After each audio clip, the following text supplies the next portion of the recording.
Letters from the Lighthouse, Chapter 18. Together. Ephraim disappeared down the ladder, the wind making his oilskins flap like ship's sails. I was tempted to give him a head start, then follow anyway, and he guessed as much. "You stay here," he instructed me. "I'll be back with any news as soon as I can." I shut the front door miserably.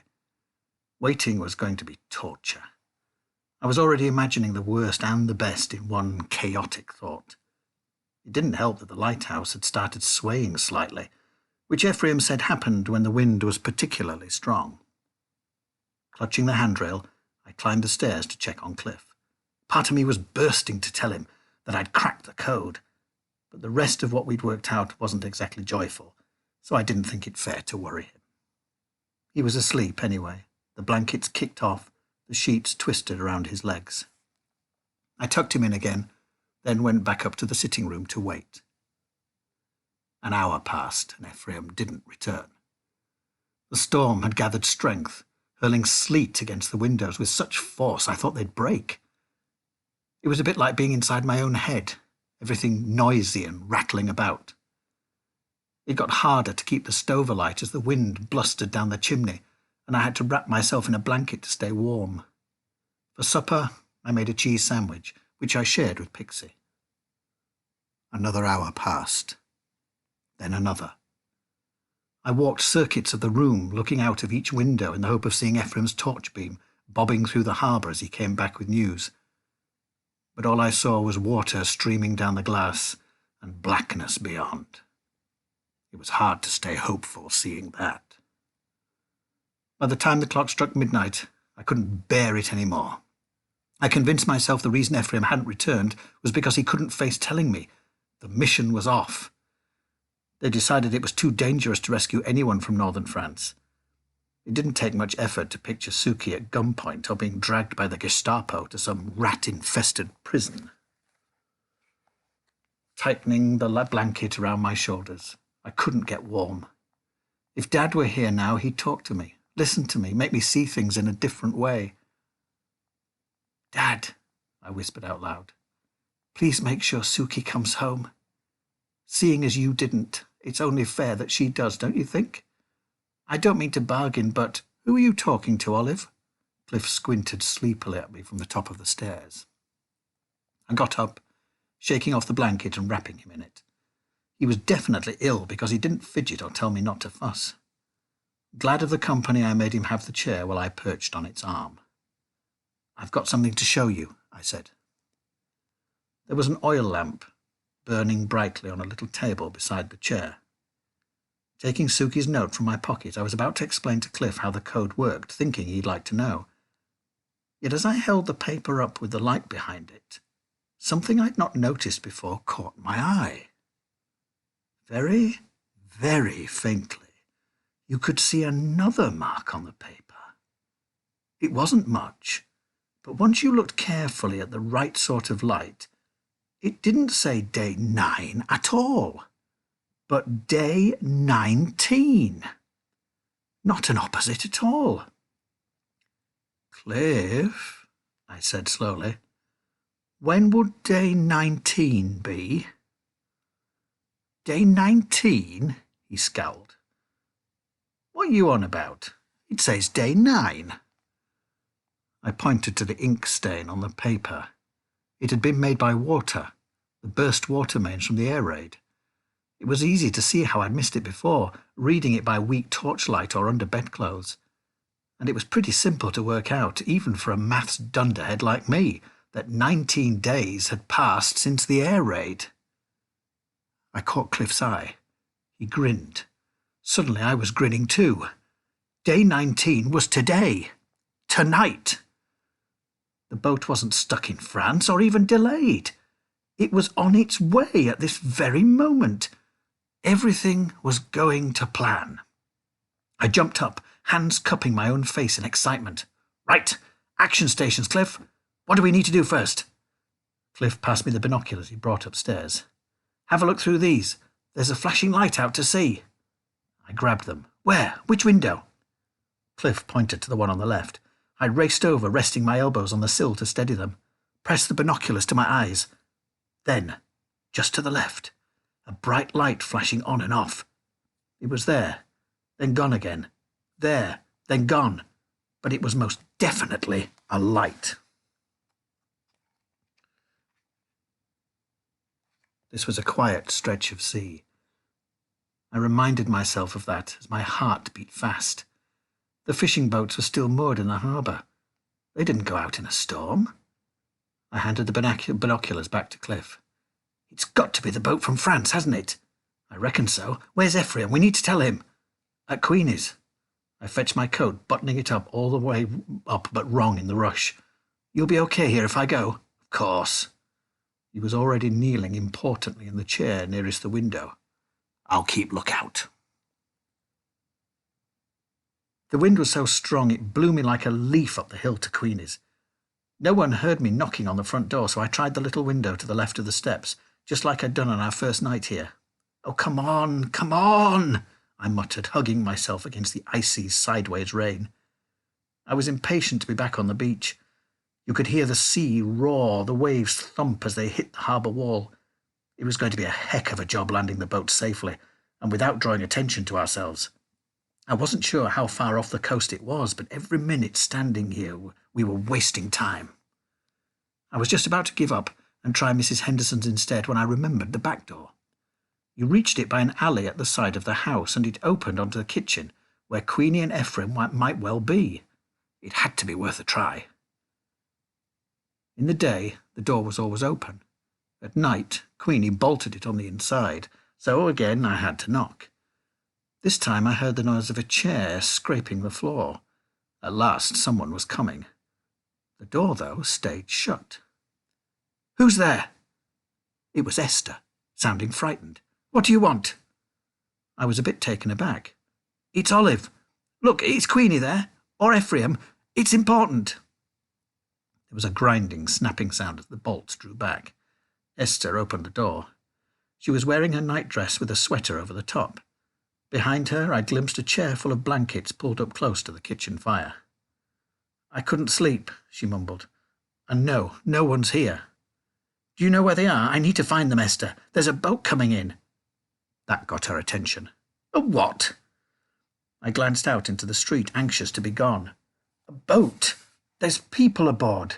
It's just offshore, and we have to bring it in before it ends up in the quicksands. I'll get my things. She came back moments later, coat and boots on. Right, now we need to find the others. Tell them what's happening, I said to her. Esther looked me in the eye, boldly, directly, like someone I'd want on my side. I don't know where they are, she answered. But Olive, we can do this. Let's bring the boat in ourselves. Down on the beach, there was no sign of Queenie or the others. All I could see were the white tops of the waves as they crashed onto the shingle. What shall we do first? Esther shouted above the wind. Flash your torch out to sea, I yelled back, because it seemed like a sensible idea. Out there, somewhere in the storm, was Suki. She might even be able to see us, or hear us. Though I was freezing and frightened, the thought kept me going. It was Esther who spotted it first. Light! Over to the left! Coming in fast! My heart leapt to my throat. There was the sound of scrabbling on the shingle as Esther rushed to the water's edge. In my torch beam I glimpsed her knee-deep in the shallows. Can't see anything more, she called. Whatever it was, it's gone. False alarm, I breathed out. Almost. Light! Esther screamed again. Light! I said light! Sure enough, there in the blackness was a light. It was bobbing about wildly, dropping, rising, dropping again. The sea was so huge we kept losing sight of it. They're coming in, I yelled, straining on tiptoe. Over to the right! Look! The light vanished again. They're heading for the rocks, Esther cried. That's not rocks. That's the quicksands. She didn't hear me. She set off half running, half scrambling along the beach, heading straight towards the groin. I tried to shout, Wait! Don't go any further! But the wind snatched my words away. Wavering up ahead, I spotted the beam from Esther's torch. Thankfully, she wasn't that far away, though trying to run after her over the shingle was like wading through snowdrifts. Too quickly I grew exhausted. On my right was the sea, which helped orientate me. All the time the boat was coming closer. It was level with me now and moving diagonally towards the shore. "Esther, stop!" I yelled at the very top of my lungs. "Stop!" Her torch beam picked out the slimy black wood of the groin. Just as she reached it, she slowed, looking over her shoulder to locate the boat. She was a little way ahead of it still. A blast of wind sent me stumbling forwards. In a few strides I was able at last to reach her. I threw my arms around her waist and hung on tight. "Don't go any further! It's quicksand!" I gasped. Esther fell back against me. We both staggered, quickly finding our balance again. The very next wave brought the boat in close enough to hear the slap of something thrown into the water. "Catch the rope!" Esther cried. I got there first. Esther was right behind me. Between us we grabbed the rope and, hand over hand, started heaving. Torches flashed. I heard shouting, the roar of waves. The boat was suddenly alarmingly near, a dark shape rising out of the water. And then it was gone again. We still had the rope, but it was slipping all too easily from our hands. Gritting my teeth, I wrapped it around my wrist. I tried not to think of the pain. "Hold on!" Esther yelled behind me. "Don't let go!" I turned to reply when a wave knocked me off my feet. My mouth, my head was full of water, so freezing cold it burned. My hands grabbed at nothing. "The rope!" Esther screamed beside me now. "Where is it?" We were all legs and feet as we thrashed about in the surf. Then my arm jerked so hard I thought it had been torn off. Still wrapped around my wrist was the end of the rope. With my free hand I grabbed Esther to anchor me. And there, still there, bucking and dipping in the swell, I caught sight of the lights again. Esther in front of me now got both hands on the rope. I couldn't feel my fingers anymore or my face. The water swirled around us, tugging at our legs, making it hard to stand upright. Harder still to pull against the waves. Alone I'd never have managed, but somehow between us we dug our feet into the shingle and leaned back. For ages it felt like we were pulling in vain, and then, suddenly, the boat was coming in way too fast. "Watch out!" Esther cried. As another massive wave shunted it onto the beach, we threw ourselves clear just in time. The bottom of the boat ground against the shingle. Someone shouted. In torch beams I glimpsed the red-painted side of a boat, what looked like an oar, and a pair of legs dangling over the side. Very quickly people started dropping into the water. I heard voices in a language I didn't recognize. Esther did, though, and called out, "Shalom! Shalom!" In moments we were standing thigh-deep in water, arms raised, taking suitcases, grandmothers, boxes, whatever came out of the boat. There were people everywhere, some laughing in relief, some crying, some hardly able to stand. An old man with a violin case simply sat on the beach and sobbed. I don't know why, but I'd not expected children. There were a couple of boys Cliff's age, dazed with shock. A little girl I lifted off the boat who clung to her toy dog. A family all together who kept hugging each other and counting heads just to double-check they'd all made it. None of it seemed quite real. Heaps of wet belongings now littered the beach. People stood in huddles, shivering, unsure what to do next. As the last of the passengers clambered off the boat, I was aware I'd not yet spotted Suki. There were quite a few young women in the crowd, but none was her. "Hang on, Olive," Esther said as I unwound the rope from my wrist. "There's a couple more still on board." The last passengers were a woman and a man. The woman was crying. It was clear she didn't want to get off the boat. She held a white bundle in her arms. The man was trying to take the bundle from her, persuading her to climb down. All the while the boat was rocking dangerously in the surf. As I gripped the rope again, Esther did the same. The water, now churning around the boat, was trying to drag it back out to sea. The man sensed it. Swinging himself over the side, he grabbed the woman.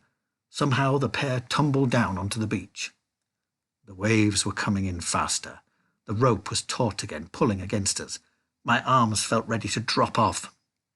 "What do we do now?" I yelled to Esther. "I can't hold on much longer. Can you just—" All I could hear was water as the sea crashed over us.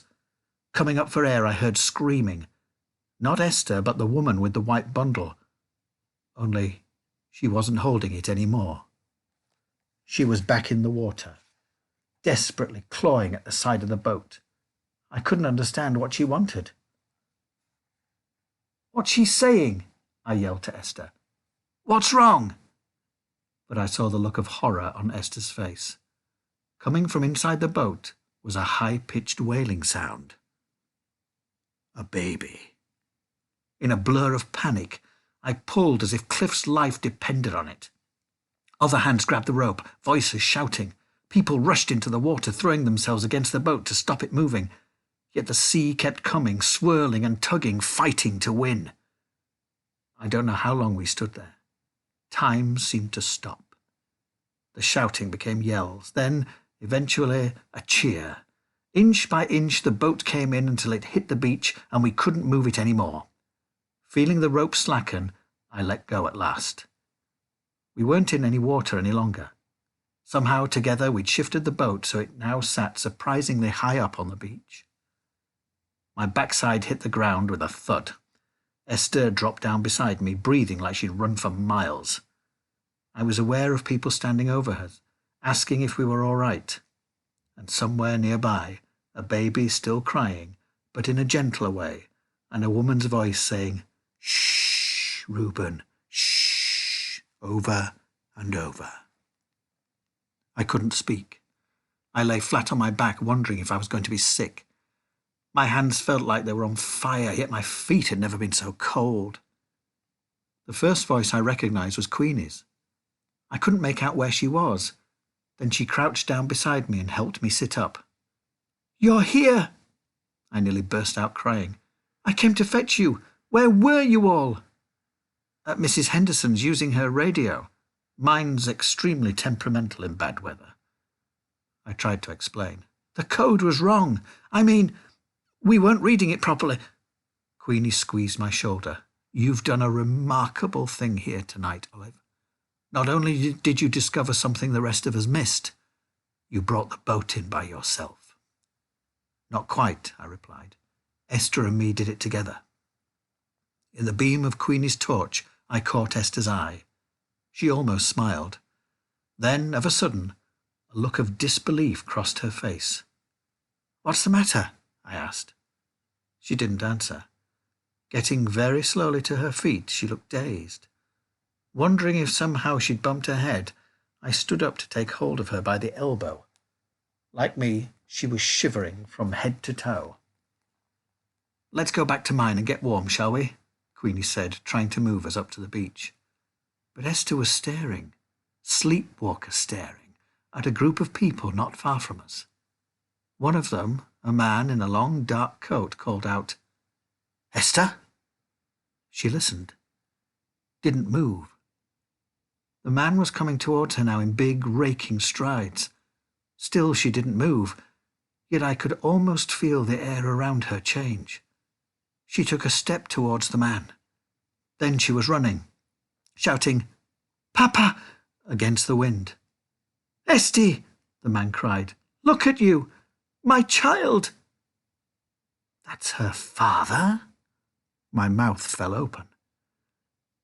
"We didn't want to get her hopes up just in case it didn't come off," Queenie explained. "That was why she couldn't live with Ephraim.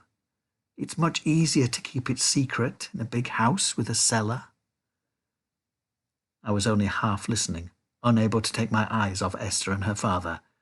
I let myself, just for a moment, imagine it was my dad who'd miraculously turned up. My dad hugging me. I could feel Esther's joy like it was real. And actually, it was. Knowing what it was like to lose my dad, I was just so thankful that she'd been reunited with hers.